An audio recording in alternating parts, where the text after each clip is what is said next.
on which side of the aisle he was going to fall on a certain issue.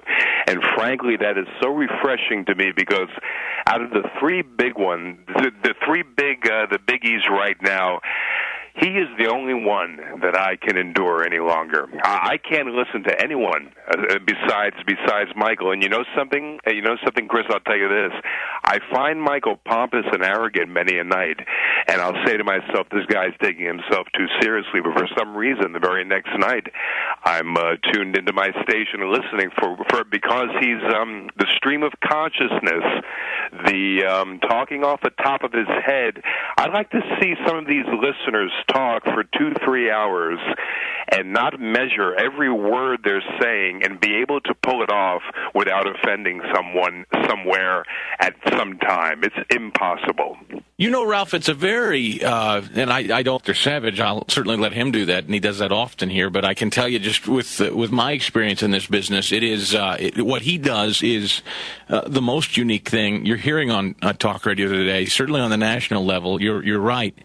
And to put yourself out there and be that honest and that raw and that open night after night after night as he does, and be as exposed and open to the criticism, look, that's part of it. He's a big boy. He can take it. Talk hosts get into this because that they like that. It's part of the game. But it is extraordinarily taxing. It is very, very difficult. But all you want, Ralph, right, all we all want in the United States of America is the freedom and the ability and the liberty to do it every day.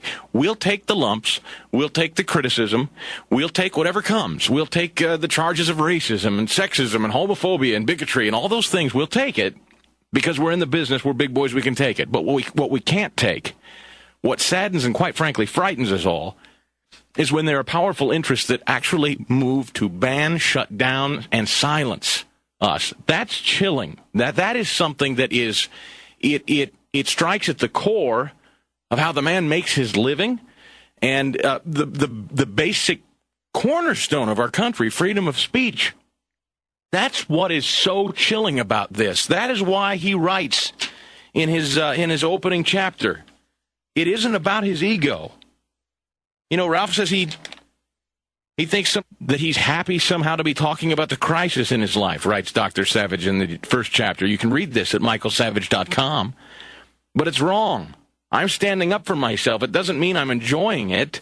I take no joy in being attacked, having to defend myself from being banned on a national stage.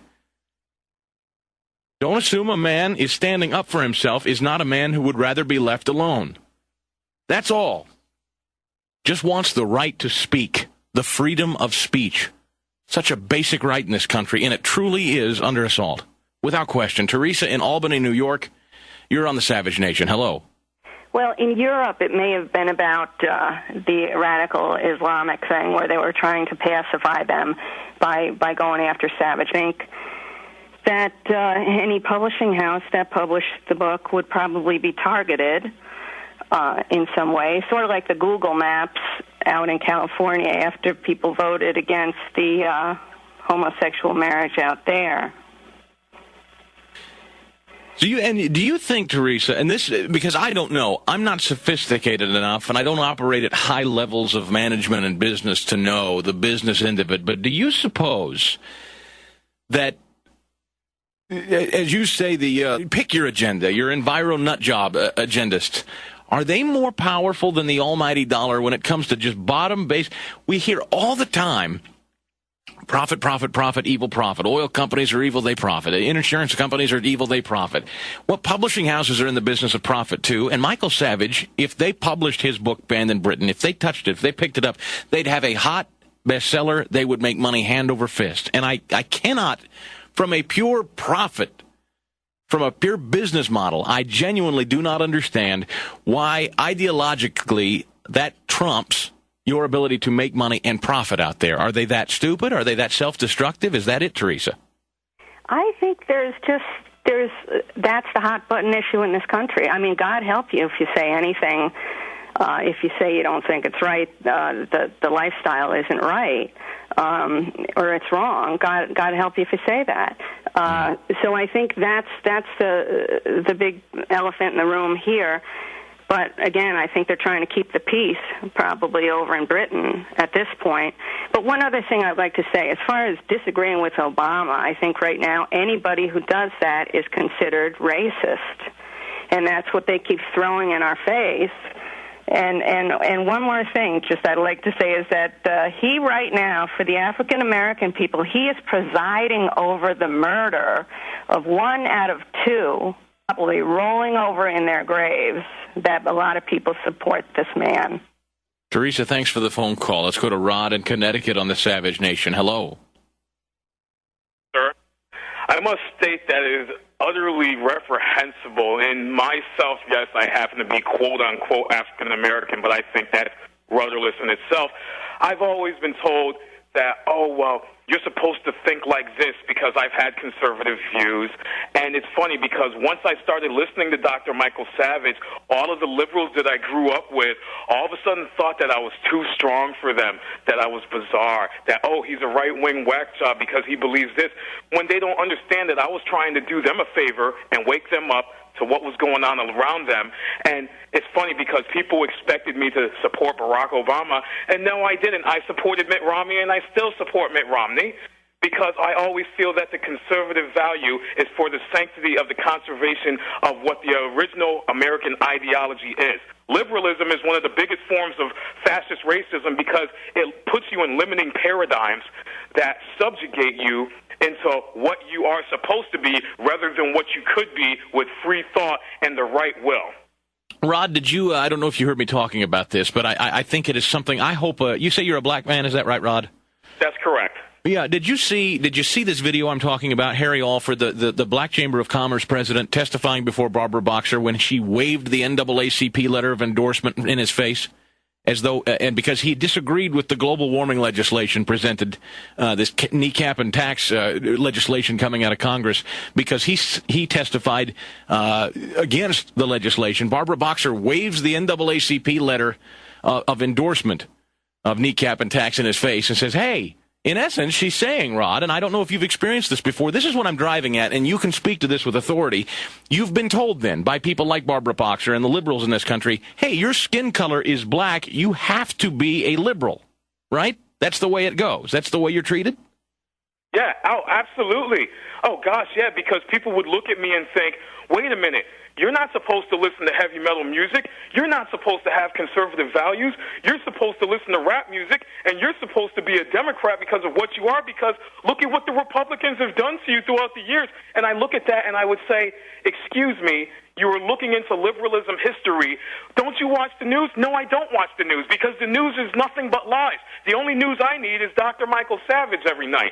And yes, I did actually watch that, and I thought to myself, how reprehensible. That would be like if somebody was saying, let's just say, for an example, she thinks that he's supposed to do that. Well, I thought to myself, well, wait a minute. Why is he supposed to subscribe to be a stereotypical person who happens to have a darker skin tone?